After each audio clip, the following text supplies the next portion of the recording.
Welcome to RGBA, where we cover technology news, cool gadget, and do product reviews. This is episode number 35. My name is Alexandre Vallière-Lagacé, and I'm joined by my co-host, Tyler Ménard. This week, we talk about the iPhone birthday party, life outside the App Store, and battery life.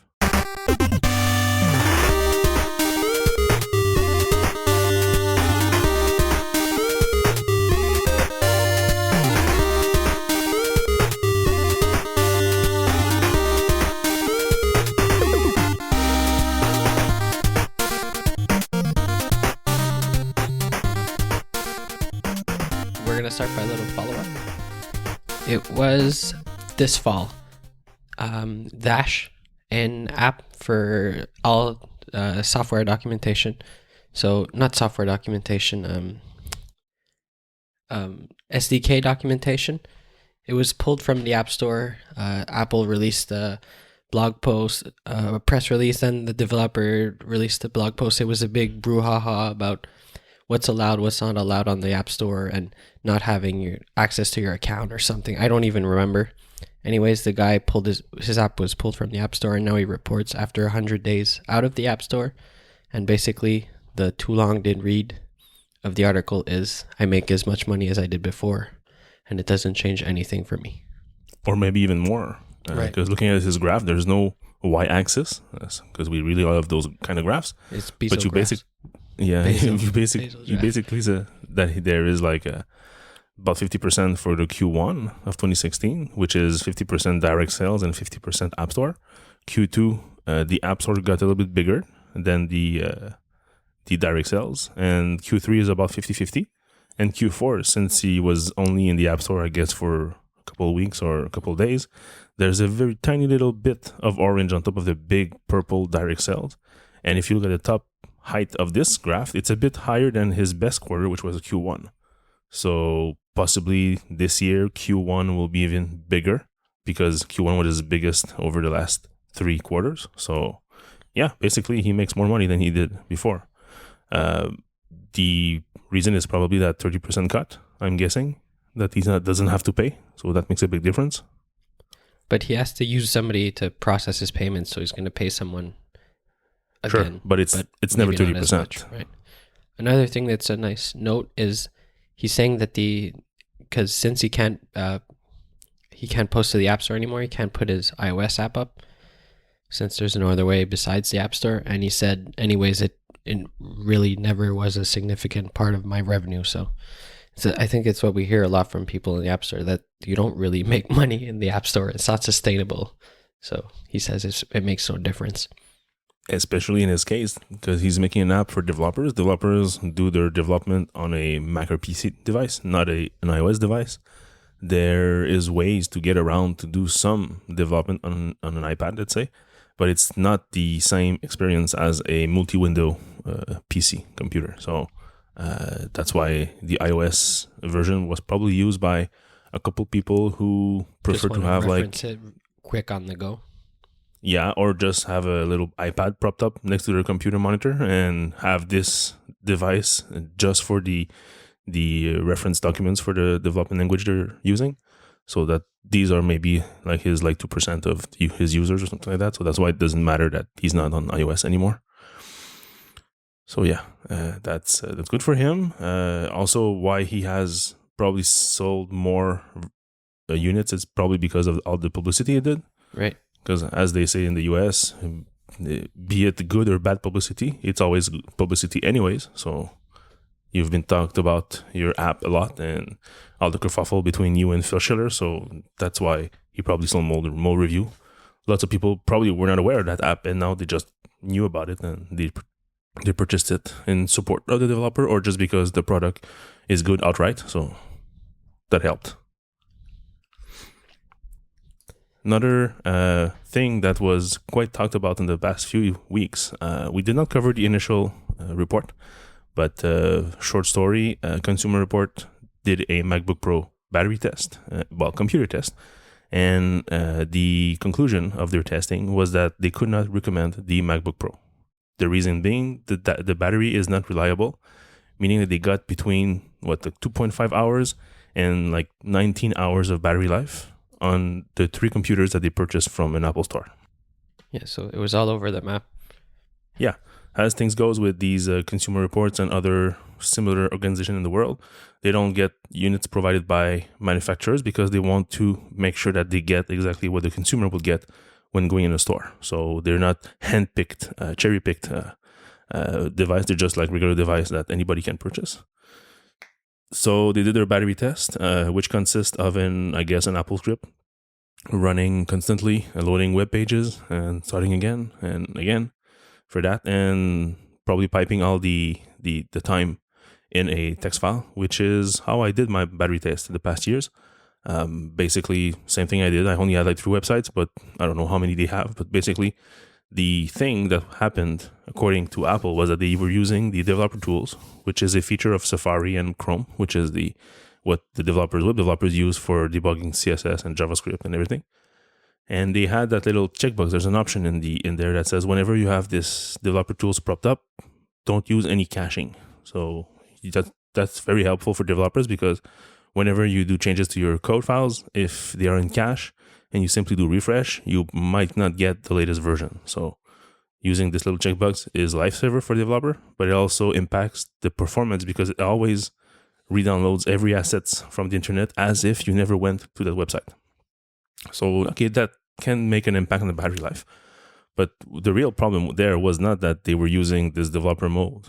Apple says that this is something that's hidden and not very used, which is, in my opinion, not true. They are a substantial amount of web developers in the world, and most of them are probably on Mac computers because of the terminal and all the developer tools that are easily available and installable and configurable. Yeah, we can see it from the Stack Overflow survey. Oh yeah, you have the numbers? Yeah, it just overpassed Windows last year. I think it's 35% or something. I can dig it up while you continue talking. All right. So because of that, Apple tries to minimize the impact or make this be a never used feature, which I don't think it's very legit. They are way too defensive for that point. However, there was a bug. I think it's an SVG bug when loading some assets. They were loading them like in a circle. So not an infinite loop, but many times loading the same asset on the same page refresh, which would, of course, give a big hit on the processor. And it was not happening every time. That's why they could get those 19 hours, I guess. And other times it was happening a lot, though. So they get their 2.5 hours. But anywho, they are now, they have been working with Apple. And Apple gave them the a version of macOS with the bug fix. And now they can recommend the computer. So they're getting average battery life of, hold your hat, 15.75, 18.75, and 17.25. So between 50, almost 16 and almost 19 hours of battery life. So I'm guessing the websites they were using are not super intense. They're probably not those like Chrome experiments that use the GPU and everything. So that they are probably just like their own websites that is simple looking, doesn't seem to have lots of JavaScript. So I don't know. I've never got those numbers with previous MacBooks, so I'm not sure that even their current battery tests are reliable because that's way too much. Have you found the number of Macs? Yeah, 26% of people that answered the Stack Overflow survey, so mainly developers, are using macOS. And how many PC? Windows? 22? Well, oh, wow. 22 Windows 7, then it's 21 for Linux, and 20 for Windows 10, and 8 for Windows 8. Then 0.4 for Windows XP, and 0.1 for Vista. Vista is still there. That's amazing. So Windows is 22% plus 20% plus 8. So right.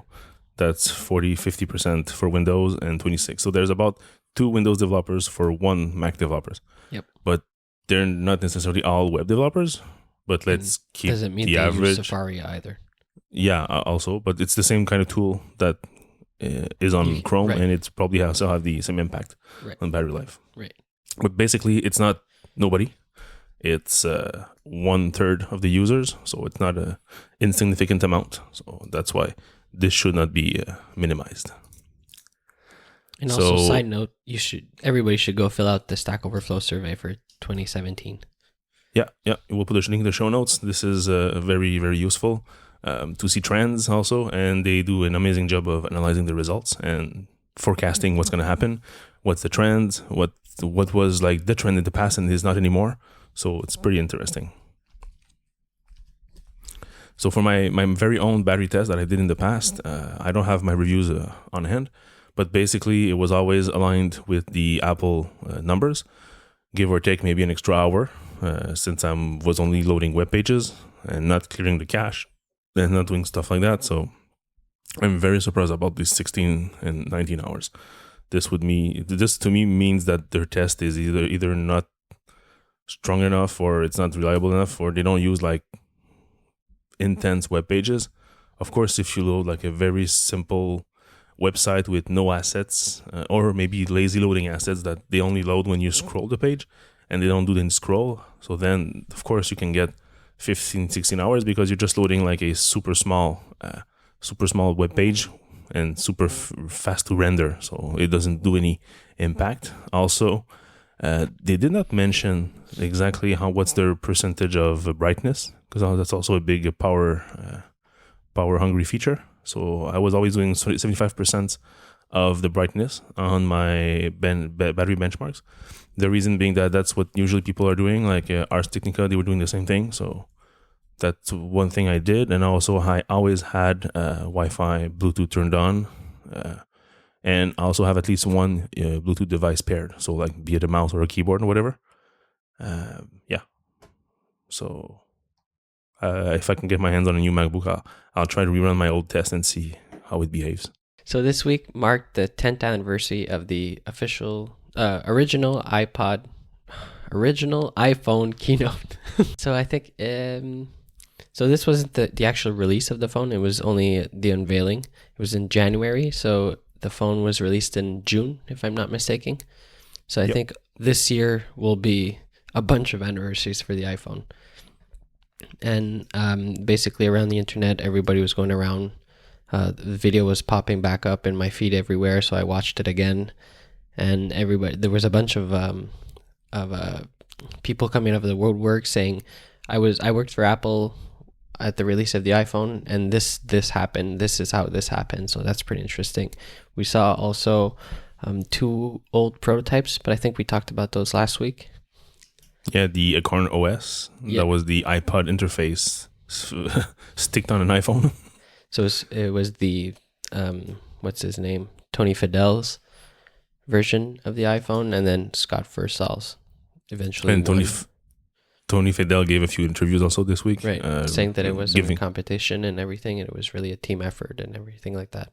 Yeah, just putting some clarifications on that, because just by a video you can go on to any conclusion you want, but having the guy explain what happens, how it was made, that was great, because now he's not working for Apple anymore, so he's on his own, so he can probably talk about these things without too much problems. So yeah, that's better. Also, another article I like, I think it's Telegraph, will pull it in the show notes. They took out the quotes from everybody, well, all the tech sites in 2007, so what they thought about the iPhone. It was pretty interesting. People saying that, oh no, this is just a toy, it won't work, and then you have other people saying this is amazing. So it's nice to see. Yeah, so that was very fun to see again and again. The old video. You can see that Steve Jobs really was at the top of his game in terms of conference and how to prepare the crowd and then unveil something and then give like a big bang of even something better, like in the following seconds or minutes. So this was really probably one of his best introductions. Whatever he did around 2007 to his death was really, really great. And there were so many other CEOs or presenters that tried to do the same kind of introductions, and they all failed miserably. Yeah, they still do, but they all failed miserably because he had a knack for communication and for emotion in his speech, which is, you can see that this is totally legit and he feels what he's talking about. And other CEOs just try to use the same wording or very similar, but you see that it's like just reading a blank sheet of paper, and there's no emotion being transmitted when they talk like that. So, And also, we both plugged up our of old course. iPhones. So I took a bunch of pictures. I took pictures of my iPhone 7 with the old camera, and I did the opposite also. And I've put them in. I'll put the link in the show notes to the post I posted on Hipster Pixel. Yeah, it was fun while going through my old camera roll for this device, which was the one I was using until I got my iPhone 4. So I got the iPhone 2G maybe at the 3G time. No, sorry, it's not right. I got the iPhone 2G maybe just before the 3G was released, and then about maybe just before the 3GS, I was able to find like broken phones on the little classified ads, and I was able to take like 2 broken devices, put the parts together to make a functioning Frankenstein 3G, and by doing so I broke the home button, and I realized that the phone I was actually playing with still was covered by the warranty. So I got to an Apple store and they changed the whole display unit and the home button in one shot. So I had like the same board, the same back, but the different front. So it kind of made like almost a new phone for me. So that was perfect, which I got the 3G for until I get my iPhone 4 on release, maybe like a week later or something, because you know how providers are when you're renewing your contract. They don't necessarily have stock, so you have to wait a bit. So I got mine, I think, like early October. So maybe I get 2 weeks, a week or 2 after the release. Yeah, I did exactly the same thing. The 2G until the release of the iPhone 4. Then I got the 4. And that's it. I got my girlfriend to buy the 3G, so. But the 3G and the 2G were the same thing except for the wireless, but I didn't have data plan back then. Yeah, me neither. So, talking about Apple, there's some very important person that left the company. His name is Chris Latner. For those of you who are developers, you've probably seen his name going around. He's considered to be the inventor, or at least the main project lead on the Swift computing language. So he worked on a bunch of things like the LLVM compiler and other very important parts of what Apple is right now. Be it for mainly on the developer side, so either tools or technologies that he invented or perfected for iOS and macOS app development. And now he left Apple after 11 years or something. I think it's 10, 11 years, yes. Yeah, and so the way he did it is that he sent an email in the mailing list for Swift saying that his buddy is not taking over the project, and in reality his replacement was the one doing most of the work, and he was, yes, working on the project, but he had to manage, I guess, 100% or something at Apple. So it was normal that this person was doing all the job. So it's a pretty gentleman way of leaving the ship. And an hour or 2 later, we saw another post being posted on the blog of a certain car company. Tesla. Yep. So Tesla snagged Chris Latner from Apple, and he will be VP of automotive software. So goes to a big role, probably less hands-on, but probably be able to lead efforts for like self-driving cars in a way that is much more advanced than what Apple currently has. Because right now Apple is still playing around with stuff that's not even public, and Tesla already has stuff on the road, and they are doubling down their efforts to make their car go even further and even more autonomous than they are right now. And also, I was listening to a podcast, Core Intuition, and Daniel Jalkut's an ex-Apple employee. Well, he worked there 10 years ago, and he was saying that a lot of people at Apple, the only way to go up in the company at a certain point is to leave and come back. So he said he wouldn't be surprised if he's going to go to Tesla to get his VP position and then come back at Apple to be VP.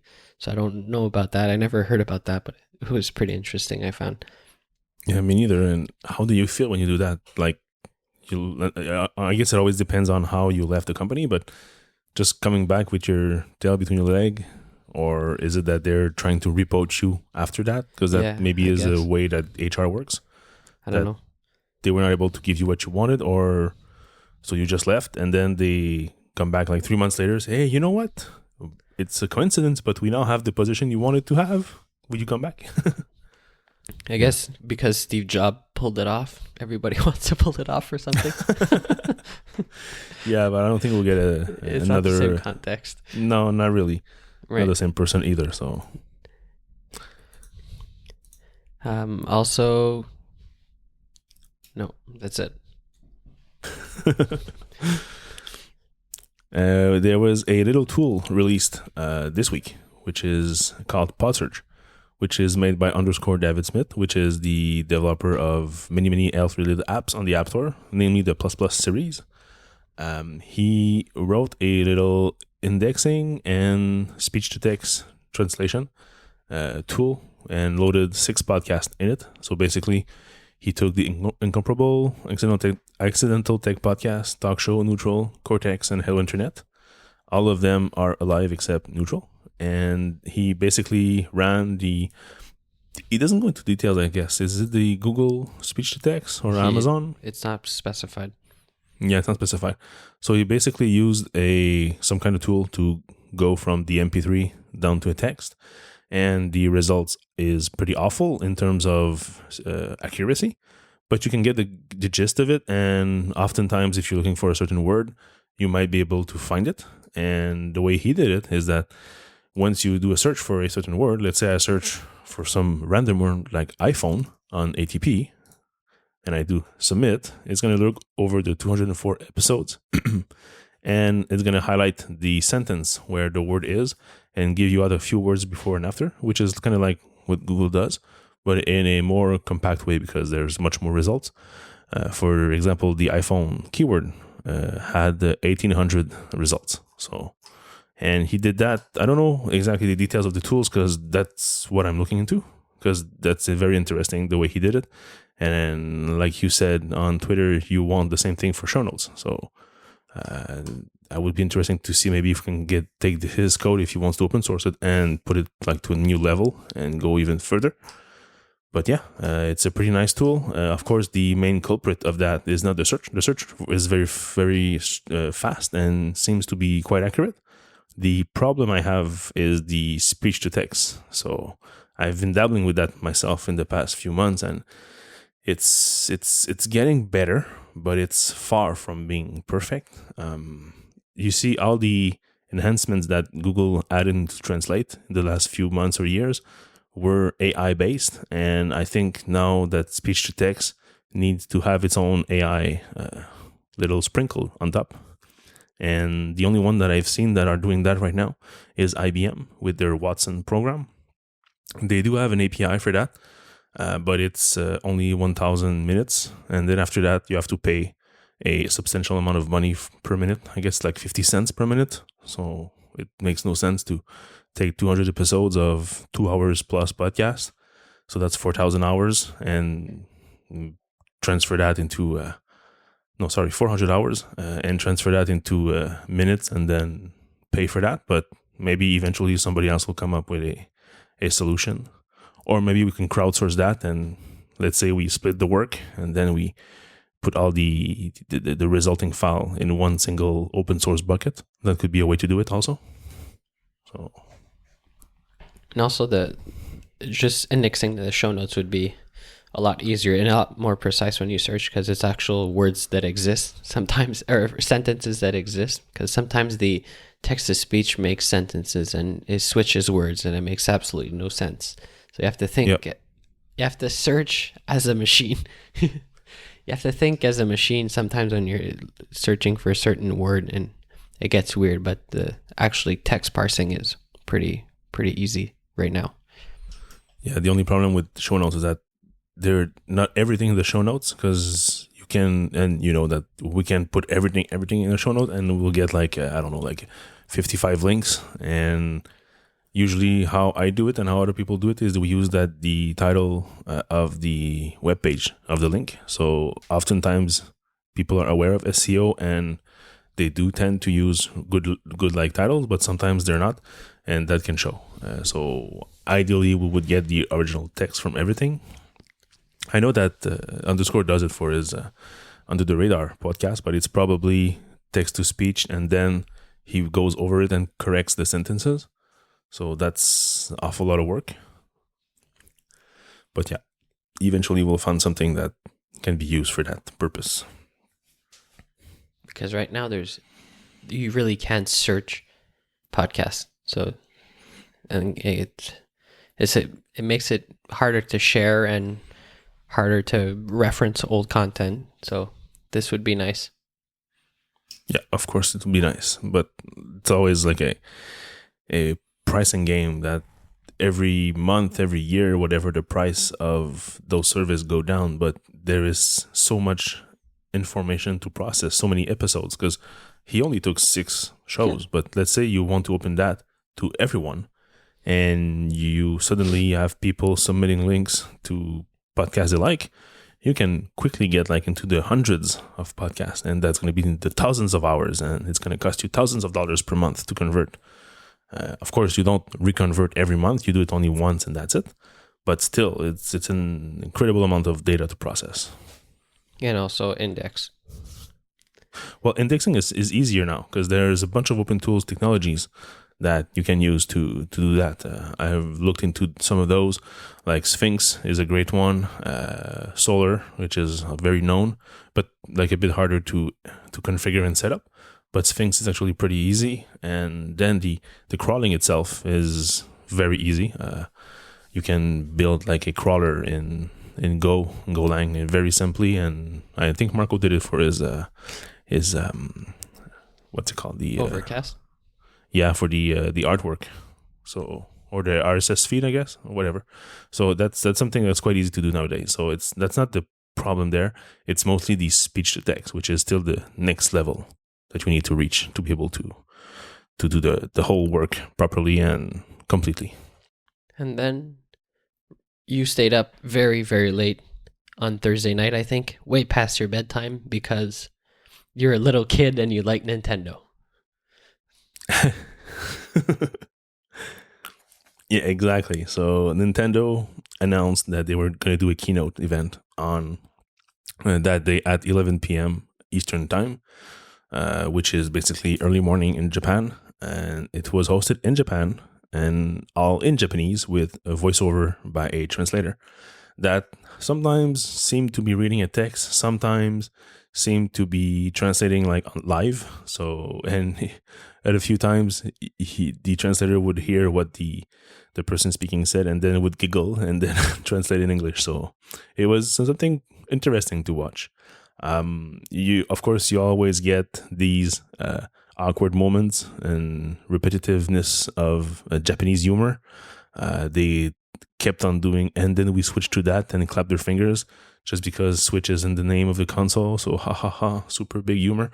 So yeah, but basically, yeah, they announced the Nintendo Switch. We finally saw the details. We knew it was a console that you can take with you on the road as like a DS, and then when you got home, you dock it in the dock, and you'll be able to play on the TV. But now we know the gist of it. It's a 6.2 inch touchscreen, multi-touch, and not a resistive touchscreen like the DS series of portable consoles, but a capacitive touch like your iPhone.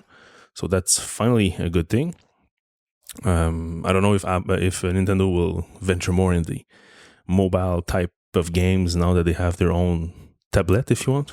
So that'll be interesting to see.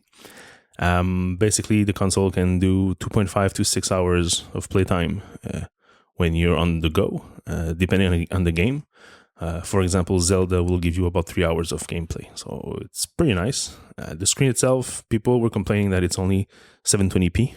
But of course, if you crank out 1080p content, you'll need more power, you'll need more battery. So it would make either the console last a shorter amount of time or basically just be too heavy to handle comfortably on the go. So I think 720p. But Nintendo, anyways, has never been about specs, anyways. Nope. It's always since the very beginning of the Game Boy and even the NES, they were always using old components that were easy to get and cheap to produce. So, and instead of relying on technology to reach a new level, they were basically relying on gameplay and game mechanics. and this is not different. Now we learned that the Nintendo Switch controllers, the Joy-Con, as they're called, they can be used as game tools without looking at the TV. So, for example, they gave out the example of a cowboy shootout, like those duel they were doing in the times, and the console itself just tells you like 3, 2, 1, go, and the first one to raise his little controller and click the button gets the shot. So that's one of the gameplay mechanics that they're looking for. Also, something that I found interesting that nobody really mentioned is that the little Joy-Con have a bunch of sensors and a bunch of little rumbles, so that you actually can feel. The example they give is, let's say that you close your eyes and you think that you're holding a glass of water. You can feel exactly the same feeling of when you put an ice cube in it, the little dingling down of the ice cube. And then if you add more ice cubes, you can feel also different levels, different strength, and there's a bunch of those little rumblers in there, so that you can really get like a real feeling. And then if you add the water, then you can feel the water going around the cubes. And so they really like push that to a new level. And one thing I thought of is, of course, that's probably not their plans for now, but Nintendo has always been keen on accessories and extra devices to plug on their consoles. You already have those little 2 devices that are wireless, that are super sensitive, and they can give you tactile feedback of your gameplay. So what else are you missing? Basically just a VR headset. And they did that with the Virtual Boy, which was a big flop. But let's say that Nintendo in the future comes up with a way to crank out like VR technology in the headset, which could probably be powered by its own processing, I guess, because the console is not powerful enough, I guess. But you already have the controllers in your hands that are already in your house that are super sensitive, and there's a bunch of buttons on those, and they can really be used as like virtual hands in the game. So anyways, that's the thing I thought of when I've seen the demo. So they haven't talked about VR at all, probably because the computing power is too high for now. But we never know. Maybe they come up with a novel way of integrating that into their console in a future release. Maybe the next year or the year after, just to raise its popularity a bit. But they already have a bunch of things in that console that can help for that. So in terms of games, of course, we're going to have some launch titles from Nintendo. It's not a Mario game for now. It's a Zelda game, the Breath of the Wild Zelda game, which was announced to be released on the Wii U and the next Switch. Well, now it's confirmed that it's going to be a launch title. So it's going to be available March 3 for everyone. Also, Nintendo announced that this time around, the console is not region locked. So this is so perfect. There was lots of people that loved the original DS for that, because it was not region locked and you can play games from anywhere. And over time, they region locked it. And then this time around, I think they're more inclined to listen to the players, because they are not the main console seller in the previous generation. Well, the current generation. So for the next one, they need to go back to and do their homeworks and listen to what people want. So basically, now it's not region locked. That's a good thing. There's going to be a Mario game coming up in the fall, probably for Christmas, which will be a open world game like Mario 64 and Mario Galaxy. So you basically have super huge worlds and you just go around and discover secrets, run around. There's no fixed path. There's no automatically moving camera, so that you have to stay in the picture or else you die. So it really is like an open world. And there's also a part of the game which will take place in New York. So this is weird, but we'll see. And as Nintendo is being Nintendo again, they added a new mechanic on Mario, which you can throw your hat and it kind of like levitates, and then you can jump on it to reach like a higher block or to cross a chasm that is too wide. So that's going to be interesting to see. I thought like a car mechanic. I was like, oh, that's no. You're going to be able to repair your tools. Yeah, that would be fun. So that's about it. That's the gist of it, I would say. The console will be $299 in the States, which is $399 in Canada. If you want extra Joy-Con controllers, so it's a pack of 2, that's $80 US. That's quite expensive. You can get a second dock if you have, like, let's say 2 TVs in your house and you want to move the console from one to another. Everything is in the Switch console itself. So if you dock it on your main floor or in your basement, it's just a different dock. So that's $80 also. There's the grip, which is a piece of plastic with a battery that you can slide in the Joy-Con, and it makes you a controller that's more inclined with the classic look of a controller. And what else? Mario Kart is going to come also. So they took the Mario Kart 8 from the Wii U and they pushed the graphics a bit, and they added a battle mode, which is the classic battle mode, which is an arena style battle mode. So that is so great. This is my main complaint of the game when I reviewed it on the Wii U. Basically, you had like races, and you had balloons, so you can like attack your opponents, but it was a race. So like 80% of the time you were just running around alone until you reach your opponent, and then you could attack. But the old classic Super NES and Nintendo 64 battle modes were like a big square arena with maybe, I don't know, like bridges and ledges and stuff like that. And you just run around, try to find your opponent and attack them and follow them around. So there's no like track per se. It's just like a big sandbox, and you run around. So they bring back this. They bring this gameplay back. So that's a good thing. There's also, they say that there's 80 games being prepared right now for the console. And one thing I've noticed for the more technical of you is that there were at least 2 games that presented the Unreal Engine as being powered by Unreal. So I'm guessing that this console is probably x86, like the other 2 competitors from Sony and Microsoft. So it's going to be much easier for developers to port their games from one system to the other. So that's a great news also. So because the problem that killed Nintendo in the current generation is they had such requirements that, so you had to use the Wii U gamepad in your game, and that's a touchscreen, and it's the only console with a touchscreen. So you had to basically make a game just for Nintendo, and Nintendo being the third best selling console out of the 3, it's not really interesting for a third party to say, okay, I've made my game, it cost me X amount of millions, it's released on 2 consoles, it's now possibly in the hands of maybe 50 or 60 million people, and now I have to make a case to my boss that this game will cost another X millions just to get it on possibly at the maximum 8 million units, which makes no sense. So the third party were quite quickly off the boat and not doing games for Nintendo anymore because of the added cost of porting games because of the gamepad for once. And also, I think technology-wise, it was not easy for them to convert their game. But now if Unreal has the tools, and if Nintendo embraces indie developers, because they were mentioning also indie developers a lot, then we might see a lot more games in the coming months from indie developers. They can also port the game from other known platforms like PC or other consoles to the Nintendo Switch. So yeah, that's basically it. So that's an hour of keynote. It's going to be in the show notes if you want. And in my post on Hipster Pixel, I've put also a couple of videos from the games themselves because they are pretty nice to look at. And yeah, that's about it. Also, you tried to get one? Yeah, well, that failed miserably. In Canada, basically we only have Amazon, we have Best Buy, and we have EB Games. EB Games, all the pre-orders were scheduled to start at 9 a.m. yesterday, so Friday.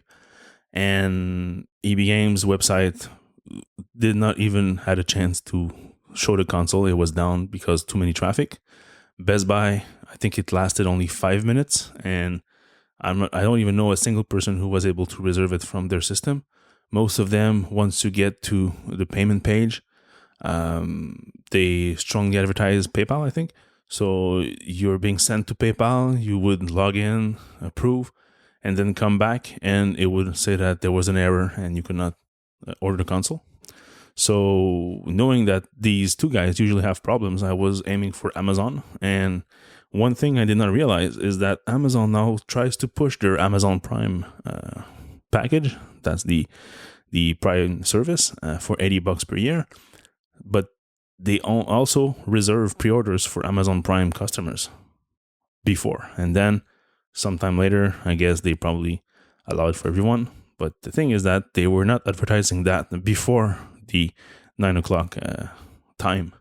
So when I finally saw the page come up with the add to cart or one-click purchase, as I usually do for these kind of things, I was not a Prime member at that time. So I kind of hesitated, maybe a few minutes, 3, 4, 5 minutes, and then said, okay, what the heck? If I want to get one, I should probably be a Prime member anyway. So I purchased the Prime, and just this like 3 minutes delay or something was enough that they were out of consoles. And after that, for the following 20 minutes, I tried refreshing the page, and I managed to get like the add to cart button. But whenever I was trying to add to cart or do one-click checkout, the second screen would say that it was out of stock, which was the same thing with the NES Classic. But after trying maybe like, 20 times, I eventually got through and could purchase one. So yeah, a friend of mine in Quebec was able to get the console.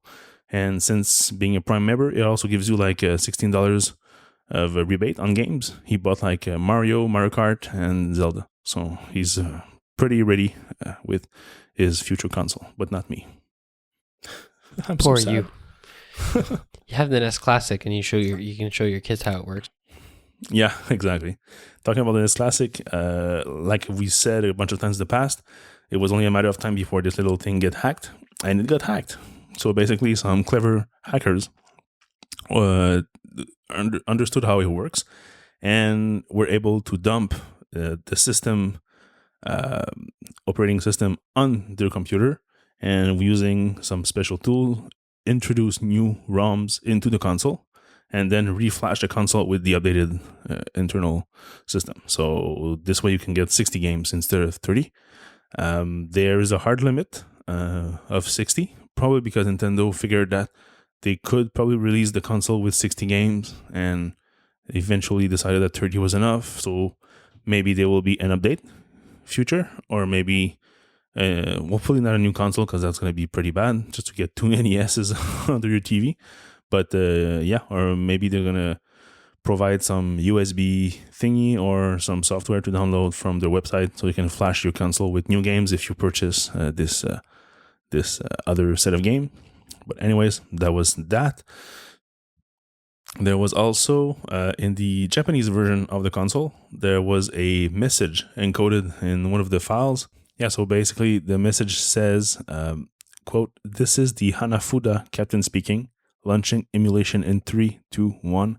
Many efforts, tears, and countless hours have been put into this jewel, so please keep this place tidy up and don't break everything. Cheers, the Hanafuda captain." So for those doing Nintendo, Hanafuda is a card game that Nintendo released 100 years ago. Basically, it's a game of cards. It's a special game. And it was their most popular product before venturing into the electronics department. And yeah, so this little message was encoded in the system. So basically, developers from Nintendo saying to hackers that this is a nice little thing. It took them lots of time, so don't break it. So yeah, it's pretty. Yep, exactly. So that was fun. And basically, I don't recommend you trying this method, because right now, if you do a single error, you basically break your NES Classic. And since you cannot buy a replacement easily, you will be crying a lot. So let's wait for people to be able to provide like a one-click type of flashing. And yeah, so unless you really are not satisfied with your 30 games you have in there, because you can add 30 more, so it's not like the best thing ever, because you still have to choose what are the 30 other games you want to add, and not sure even if you can replace the existing one. So we'll see. But there were a total of 713 games that were officially licensed by Nintendo. So chances are that the ones you want will not fit in this 30 extra slots. So let's wait. Also, there were tools going around in the Reddit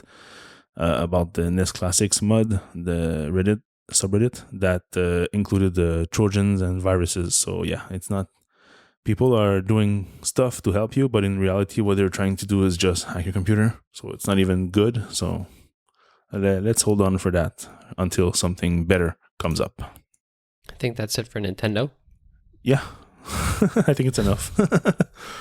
And isn't a little piece of news this week? App.net shut down. So I don't even remember what app.net was. Come on. No.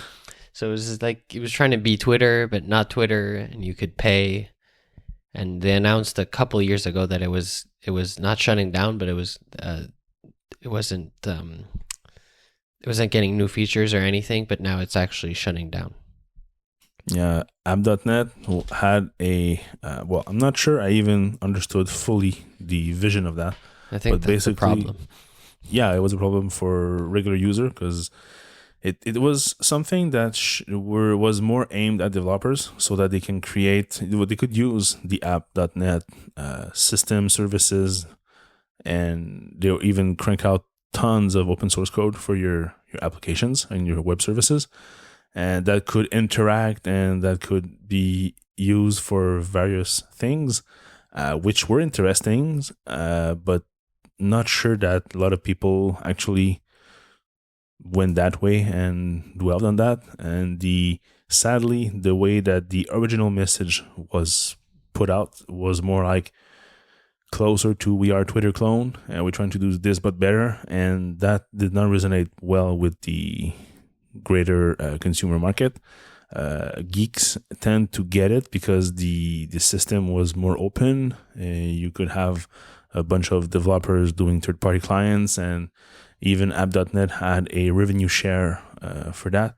They had, I think, was a set amount of money every month from subscription that was redistributed to the different third-party client developers per their usage. So if you're starting off and you have a new app and you submit it to the community and these people start using it, well, you could potentially get, at least that first month, high in the percentage of use and get some revenue from that and encourage you to still develop your app and features.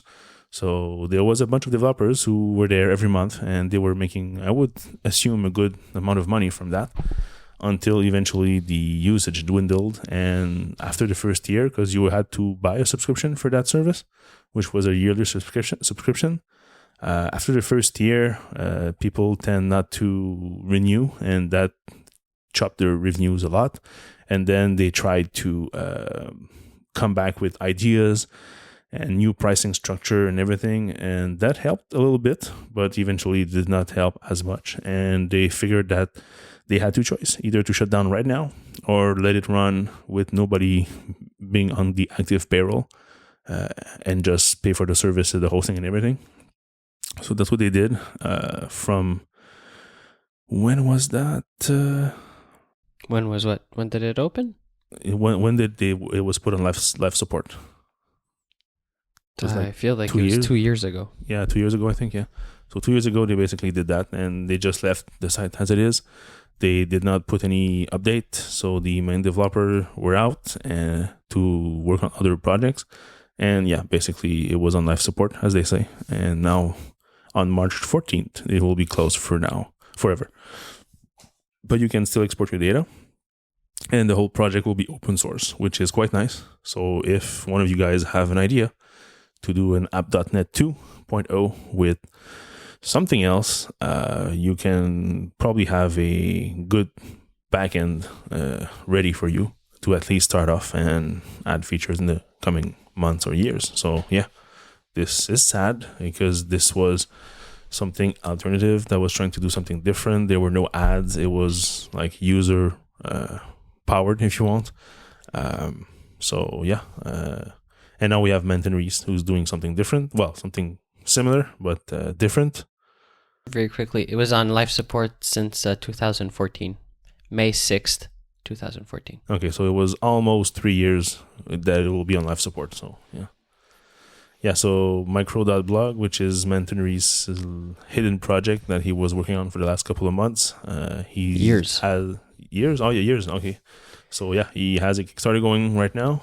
There are still some much time left. I think at 15 days. 15 days or something like that, yeah.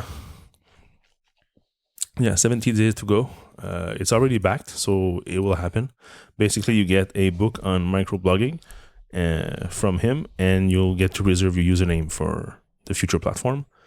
Yeah, take a look at this. His video is quite interesting. He also posted this week an update video. It was yesterday, I think, on a bunch of questions he kept having, and he tried to summarize them and answer them in a concise way. Just also, ask him more questions if you want, and this way you can also get your answers. Yeah, that's about it for app.net. One last thing. During CES, there was this one product that kind of resonated with me. And no, I'm not talking about the LG TV that you can hang on the wall with magnets. This is a beauty and is expensive, but that's for another day. The Project Valerie from Razer, Razer is the maker of gaming computers, gaming laptops, gaming desktops. Basically, it's a laptop, a 17-inch laptop, from which you can pull out 2 more screens from the back of your screen. So you get like a 3-screen setup. They develop a special hinge for that makes sure that the 2 side screens are in position, and you can change the angle and everything. So that's kind of crazy, I would say. It brings out a resolution of 11,520 by 2160. So it's quite amazing. It's 12 pounds, so it's also very heavy. 1.5 inches thick, not centimeters, inches. So it's a big gaming laptop, but it can give you like an amazing field of view. So, and also at the end of CES, it happens that they had 2 prototypes that were stolen from their booth. So while they were wrapping things up and I guess removing everything from their booth, somebody came in and stole 2 prototypes and ran away. So that kind of sucks. Yeah, it kind of sucks. And it's not the first time, it's the second year in a row that this happens to Razer. So I'm guessing that it's probably like competitors. Competitors trying to get their hands on their prototypes and try to steal their ideas or something like that. So, because like if you're a consumer and you steal this, it's not working yet, I guess, and it's not sellable because you'll get caught. So what do you do with that? It's like I own like this piece of like, I don't know. It's probably just like what do they call this? Corporate espionage. All right, so that's it for today. This was episode number 35. You can find the show notes at rgba.fm/35. You can find us on Twitter at _RGBAfm. And I'm Valliere, VALLIERES. And I'm Tyler Menard, TYLERMENARD. So see you next week and have a nice week. Have a nice week.